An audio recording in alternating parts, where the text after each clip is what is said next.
Good morning, everybody. Welcome to the Meta Cafe. Grab your cup of coffee or your tea, sit back and relax, and let's chat about what is happening up in the stars above this week. Happy Monday to everybody. We're off to a deep start to the week. The moon moved early this morning into the sign of Scorpio. And in Scorpio, we take on the intenseness, the passion, the jealousy, possessiveness, and sometimes the outright passive aggression of the sign. And the moon in Scorpio is extremely emotional, deep emotions coming up from deep under in the unconscious mind or deep in the subconscious mind. So there's a lot to go on when the moon moves through Scorpio, and often it becomes triggers to some of the more deeply hidden and buried things that are going on inside of within our psyches. And here we go, right? We have the next couple of days with that energy with us. We are sitting here today at the last day of September. Yes, and we are moving into October this week. And there are a whole host of energies happening this week. New energies, right? Energy Pluto turning direct, and then Mercury moving into Scorpio, Mars moving into Libra, and literally it is the big news of the week, the planetary dance, planets moving in and out of and changing direction. There aren't a lot of big major connections with planets this week, but that doesn't mean that there's nothing going on, because we're moving through a part of the moon is moving through a part of the zodiac known for depth, known for getting to work, and known for challenging our beliefs and the thoughts that are creating our beliefs. So it should be an interesting first week of October, not to mention the fact that the Sun and Earth combination begins to really move us into the deeper fear territory of our human designs. So let's see if we can't break this down and tell everybody what it's all about. Good morning, Ashley and Linda and Colleen. It's great to see you ladies out there this morning. I think it's a slow start to the day, to the week. I know this morning I was like, oh, do I have to get up? It's starting to get chilly. The heat actually turned on all of its own this morning. And yeah, it looks like it might be a kind of decent day, just chillier than we are expecting. And that happens this time of the year, right? We get to the cooler temperatures. Good morning, Allison and Kathy Miller. Great to see you ladies. Colleen says, good morning, everyone. So moon in Scorpio, that began just as we got up this morning. Actually, just as I think it was more like 2 or 3 in the morning when the moon moved into the sign of Scorpio. So it's still in the very early stages. At the moment I drew up the chart this morning, it's only at 2 degrees of Scorpio. So it happened early in the morning, and that puts it in an opposition early in the day to our fair-weathered friend, Uranus in Taurus. Scorpio and Taurus are opposing one another. They comprise an axis, a financial axis in your chart, but also an axis of taking us into our values and the passion, living from our passion, and intensely following that inner voice and moving more and more toward that which you really love and want to be expressing. As well as the sun being at the fear gates this week. Well, one of the fear gates for the week. The moon yesterday and today has moved across will have moved across 6 of the gates of fear. Today we're moving across the fear, I'm failing in my responsibilities to my families or my tribe. Then we are crossing over into the gate of purposelessness, and then onto a gate of the past repeating, a fear of the past repeating itself. And so the moon is sort of emotionally triggering in us the places that we are still holding on to those fears, or where we are still in reaction to the deeper fears that we have lying in our subconscious minds or lying within our subconscious. And the best way through this then, especially with the moon in Scorpio, is to use this as a path towards self-discovery. Why is it that I'm feeling this way? What is it? What am I afraid of? You could ask that question, or you could just, hold space for that, feel for that emotion, for that feeling, and let it pass, because just like anything else, the emotional energy moves. It flows in waves, so it can build to a high and it can fall to a low and then build right back up again, right? It's flowing like the waves on the beach, so, or out in the ocean. So we have this emotional energy. We're feeling a little bit churned up. At least that's how I'm feeling this morning, a little bit churned up, having had a couple of things trigger my own self. And then I know how I am. I look at that and I'm like, oh, what is that showing me? Why is that here now? Literally nothing happened, nothing in my face. Thoughts, it's mostly thoughts triggering these feelings. So who's in control of your thoughts, right? You're thinking your thoughts. You can move those thoughts onto a different subject, and thus the emotional energy will change with the thought that you are thinking. Woohoo. So we really are then in the responsibility seat, the driver's seat of what it is we are experiencing, even on a date like today, where literally it is the emotional body that is going to be triggered by any number of things coming up, whether it's personal, whether it's collective, whether it's transpersonal or interpersonal. We could find ourselves triggered by a lot of different things today. Good morning, Monique Alexander. Great to see you out there. Amy Moore, good morning. She said she had a great weekend learning about her human design. You're so welcome. Chanel, hello. Christine and Debbie Hedden and Kristen, good morning to you ladies.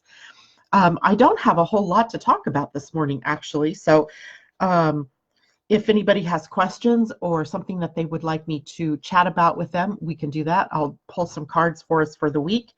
The biggest news for the day today, besides the fact the moon is in Scorpio, my least favorite place, and mostly because it triggers up all kinds of stuff. Today, Venus is being the trigger or the catalyst to energy with Pluto, a square. So already feelings and relationships, especially in our relationships, coming up as things might be getting a little more complicated. It's just that time of the year, right? We're in the sun is in Libra. It's leading us to look deeper into our relationships. And of course, that brings up the complications that we might be having with all of the relationships in your life. And so the relationships that are having complicated issues, one of the questions that you might be able to ask yourself is that true? Is this really complicated? Or am I making it more complicated? Is my mind building up the furor over something in my life or something in the relationship and blowing it out of proportion, right? Venus squaring Pluto. So Venus, our values, love, relationship, even our finances, in a square to the planet that is known for transformation, empowerment, and dragging us into the unconscious or the subconscious to bring back the reasons why things are happening, or to bring back the truth. So we can be feeling a little bit paranoid right now, a little bit suspicious of people's motivations. Why are they doing what they're doing? And the outer world isn't helping much when we see, plastered, at least in this country, across the screen, people who want to expose the whistleblower, who want to make it sound like they've done something wrong, that they're spying, or, oh, Lord of mercy. We have all of those Scorpio themes being splashed out there right now. It's almost like sex, lies, and videotapes, right? Where all of this stuff, the secret stuff coming up. And in your own life, in your own relationships, there could be triggers where you become that way yourself, right? So looking at that, using your experiences that you're having right now and that you've had in the past as a barometer about your own journey to self-discovery. Because in every interaction, there is something there for you to either learn or to release judgment on, or to reestablish a new level of trust and or love with one another or with yourself. So interesting day today. I think we may be a little bit like this, up and down, roller coaster-esque. But hey, we have days like that. We have the next couple of days like that, really, with the moon in Scorpio through let's see, that is going to be through early morning Wednesday. So all day today, all day tomorrow, And then we wake up on Wednesday morning and literally the moon is in Sagittarius, a completely different feel. And we'll have a few days of Sagittarius energy. And for the weekend, we will have Capricorn energy, a get her done kind of weekend. Late on Sunday, the moon will transition into Aquarius. Really, we won't be affected by that too much until Monday. So an interesting week for the moon as it moves through some interesting places in our charts. Literally, these would be the 8th, the 9th, and the 10th houses in your chart, in a natural chart. So maybe not your personal chart, but when we're talking about the 8th house, we're talking about death and rebirth, the whole idea of transformation. When we're talking the 9th house, which would be the relationship with Sagittarius, the moon in Sagittarius, we're going to be talking about how are we optimistic, how are we being held back by our beliefs, where do we have our truths incorrect, right? Where are we believing in something that no longer is true for you in your life or true for the world? And finally, with the moon moving through Capricorn, it is a get back to work, be goal-oriented and task-oriented, and get things done. So that's the moon's transits for the week. Of course, it will hit all different kinds of planets through that, and we'll talk about that as each day pops up. But literally, we have no real big anythings transit-wise until Sunday. But that doesn't mean that we don't have other things going on. So let's take a look at the week ahead through the planets and their movements. Pluto turns direct on the 2nd. So would that be Tuesday? Wednesday. Is that right? God, I still have my calendar, my wall calendar still on August. I have not yet given up summer, apparently. October 2nd is a Wednesday. Okay, so on Wednesday, the planet Pluto will stop its retrograde. Remember back in April, it turned retrograde. So we've been doing a lot of shifting and changing and turning and growing and on the inner planes. Now it's going to shift to the outer world. That ought to be interesting, right? Because now you have the opportunity to demonstrate change, your changed self in the outer world. I think it's also going to be interesting as these next few months are all about the coming conjunction of Saturn and Pluto as the pieces of the chessboard begin to coalesce into the sign of Capricorn. And slowly at first, right, through October and into November, and then splashed in everybody's minds in December and into January. So building up is this Capricorn energy, and that means we are having to look at all of what Capricorn brings to us, right? There's the superficial things about goal orientation, about having a plan, about working the plan, about being within limits and boundaries, right? Keeping ourselves in our integrity. But then there's also the whole idea of what Pluto brings in that, and that's the idea of corporations and their power, governments and their power, and the authoritarian dictatorship-like energies that are building through Capricorn energy. So we are dealing with this, right? We have people out there in the world, leaders who believe that they want all the power. We have corporations that seem to have an inordinate amount of power, and all of that is either coming to a head in order to be let go of, or it's coming to a head and we're going to sit there with that energy for a while. That remains to be seen how that's going to play out. So the best thing for all of us engaging in this energy is to keep to your own integrity, keep putting out there into the world what it is that you want. What do you want to see? Put your money and your mouth behind the products that support a new kind of world, that support a sustainable world, and use your energy in the ways that support your community, that support your clubs or your organizations that you're a part of, that really that are, you know, call from your heart, and then let the outer world take care of itself, because there's not a whole lot we can do as individuals other than following our own hearts and living from our own truths, voting with your truth, spending your money according to your truth. Oh boy, so that's coming. Now, Mercury is also moving into Scorpio this week, and that means he is in preparation for his next retrograde. The retrograde doesn't start until the very end of October, but you know that means we're going into the shadow on October 10th, 11th, somewhere right through there. We will hit that point in time where we are in Mercury's shadow, but it begins with Mercury's move into Scorpio, adding to the depth and the intensity of our communication and of what is going on in our minds.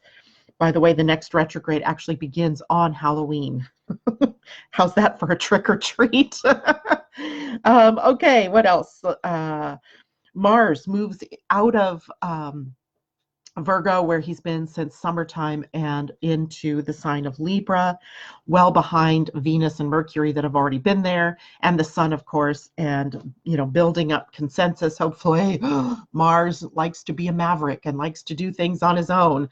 So being in Libra may be a little bit of a task for him, but ultimately, hopefully, he can take action on teamwork and on consensus building and cooperation and setting in behind the Sun to help really launch projects and so forth that were built on relationships and that were bringing us into enlightenment through our relationships.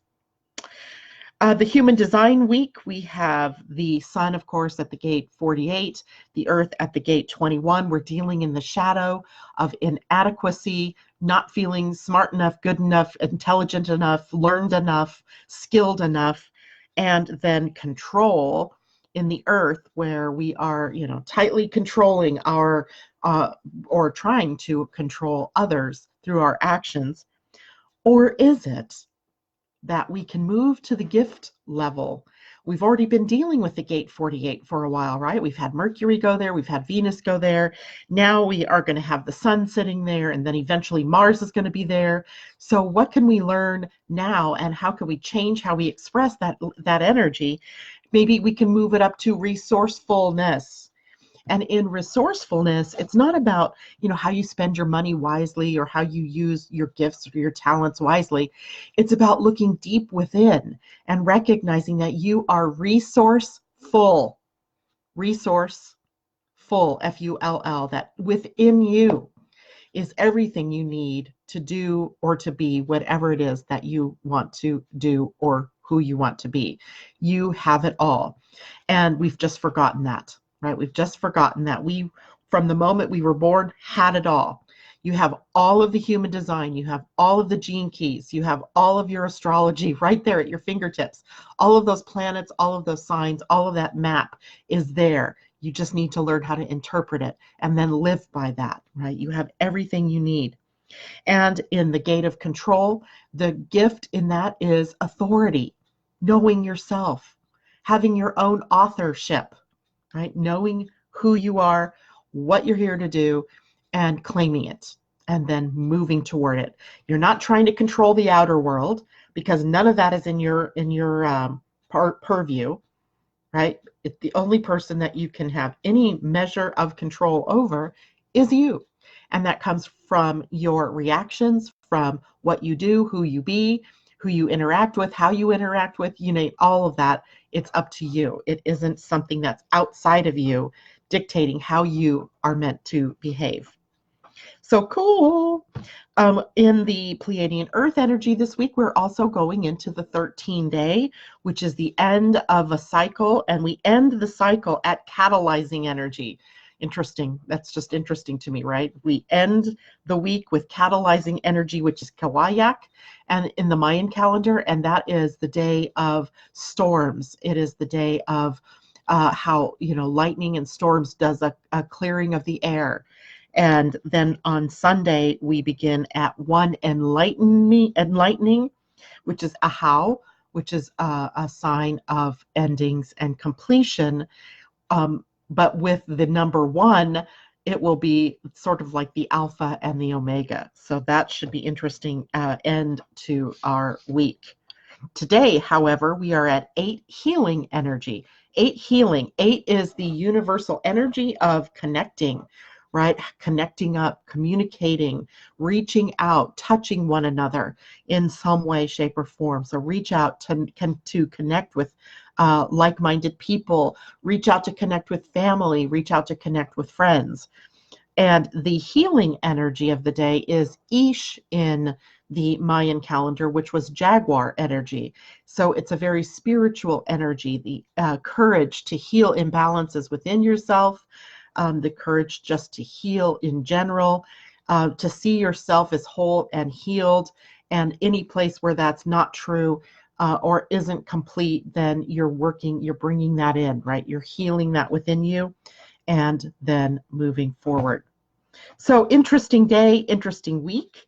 Not a bad one at all. We have a lot of earth energy. It is the dominant force in the chart right now with literally in my grid here, 4, 5, 6, 7, 8, 9 planets in earth energy, or 9 points in earth energies. And then 2, 4, 6 in water, and 5 in fire, 4 in air. So by far and away, earth energy, grounding it in, being present, being in the now, being in the moment, and what all that can bring for you. Okay, let's take a look at comments. Let's see what people are saying out there this morning. Kathy, I was blessed that my family shared their head colds. Yikes. And Christine, good morning. She says hello. April, nice to see you. Susan Bronlin, good morning from Bakersfield, California. Just came down from Sequoia yesterday. Susan, I bet you didn't know this, but I lived in Bakersfield for a few years. My youngest daughter was born in Bakersfield, and I have a lot of family history around that part of the valley, of the Central Valley, San Joaquin Valley in California. Unbelievably so much. And I had no idea until I actually found all my other brothers and sisters a couple of summers ago. So interesting place. I was just there last summer, and I was shocked at how much it had grown in the 30 years since I was there last. Amazing growth in Bakersfield. And good morning, Asa. Good to see you this morning. And Marjorie Roth says, I feel roller coaster today, like I want to question everything. I chose the last month and check them again. Good. Yeah. Good morning, Paulette. Good morning, Linda. She said, found out what Friday's warning was about.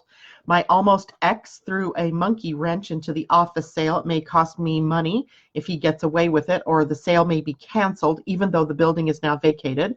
This is not helping my health issues, much pain physically and emotionally. Linda, stop tapping into the pain and the emotional. Tap into the vision that you're holding for what goes forth from here. What do you want to happen? How do you see the outcome? This or something better, right? This or something better. It doesn't look like what it is on the surface. That's not its truth. It just happens to be what the world is showing you right now. Maybe it's your fear that that is actually how that will play out. But is that how you want it to play out? Because this is the big lesson we're all in right now, is letting fear stop us from moving on with what we want or what we desire. You're the co-creator. And do you want to co-create that reality that you just wrote to us? Or is there another reality that you want to create there? Right? I would say that what you're saying, in so many words, is that I want top dollar for that building. I want this to go smoothly ahead, just as I had planned. And that your health issues are getting better. I'm getting better and better as I release my attachment to this old stuff. Right? So keep that going in your mind, Linda. That's what you need to do. Focus on the positive. Focus on what you want to create, not on what it looks like right now. Because what it looks like sounds pretty dismal, right? And that's what I'm trying to say too with, even though we have a lot of worldly bullshit going on, do we want to keep creating that? Or do we want to focus on what we want? And that's what we really need to become good at. Focus at becoming the co-creator of the reality. What you're seeing out there is really just the result of what's been going on inside, where the fear has been creating this, ex-husband or soon to be ex-husband who, just wants to keep, throwing things out there and, being selfish and being greedy and, being ugly and all of this, but you're not that way. Right? That's not how you are. How do you see this coming to a fruition? and what do you want to create? And every one of us has that responsibility in our own lives and in the world that we're creating here. I hope that makes sense for everybody. Good morning, Latricia. Debbie says she's sending you love and peace. I love it. Thanks, Debbie. Maybe a card reading will add insight into the situation. We're going to do a card reading for the week. And certainly we did a card reading for you on Friday, and I remember it was kind of a difficult one. But that just means that there's something more inside of you that you need to work with, that you need to love more and more. Okay, so no other questions. Okay, so let's just pull a card for us. I'm going to pull two. One from each, the Wisdom of the Oracle and the Spirit Animal deck. This will be for us for the week. And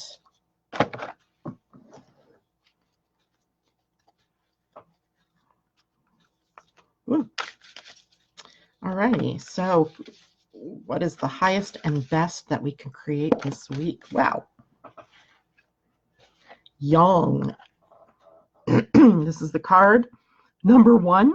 The number one card, new beginnings, hands reaching out. Looks like they're giving, but it's also fire energy. You see the fire there. Yang energy is the masculine energy. And card number one, its essential meaning, and this is for all of us for the week, is the masculine principle of movement and creative activity, the power to make things happen, taking action. Remember, we're also in that new moon window still, so even more creative energy. And the Oracle's message says, Yang represents the power of action, the energies that propel the world forward and manifest thought and desire into concrete form. Now is the perfect time to act, for you can easily build momentum and make headway. What you want will come to fruition if you proceed confidently. This card signifies new life and is a sure sign that obstacles have been overcome. There is no reason to hesitate. You are the shaper of your destiny now. I'm going to go on and I'm going to read the relationship message from here and also the prosperity message from here. Linda, I kind of have a feeling this may also be about you, right? For you. So I hope you're listening. Relationship message says, circumstances are supporting action on your part. It's okay to make the first move. Trust that you will quickly know where you stand. In matters of the heart, there is movement toward your highest good, so go forth with assurance. Passion is in the air, and now is the time to dance to the tune of love. Take the lead. The prosperity message says, projects, partnerships, and all matters relating to your business are out of the obstacle phase and on to the make it happen phase. Now is the time to stake your claim and get things done. While you can expect to be busier than usual, this card tells you that you have all the energy and vitality you need to accomplish your goals. Abundance is waiting for you to claim it. Gotta love that one. Okay, let's see what animal is with us on the weekly journey. And again, these are decks that are by Colette Baron-Reed. And I know she has some newer decks out too. I was going to take a look at, I think she has a tarot deck out. Oh, we have three animals. Oh my Lord. Didn't expect that. And they look like this. Are they sequential? No, they're not even sequential. Okay. I thought maybe I got them stuck together. So we have one is the koi fish, and koi fish spirit was upside down, and it says, there is always enough, but it was in protection. So we've got that one we'll look at. Interesting, the animals want to chat with us. Armadillo spirit says, set healthy boundaries. Set healthy boundaries.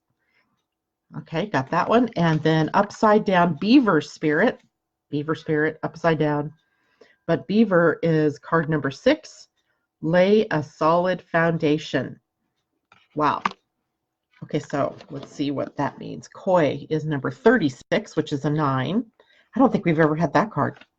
But I think that's interesting, Linda, since you and Larry had a lot of koi fish at one point. I remember a pond in your front yard or something with koi. Or weren't you even raising them in that office building? I remember seeing big tanks in that building. So it says 36, if you had the right book.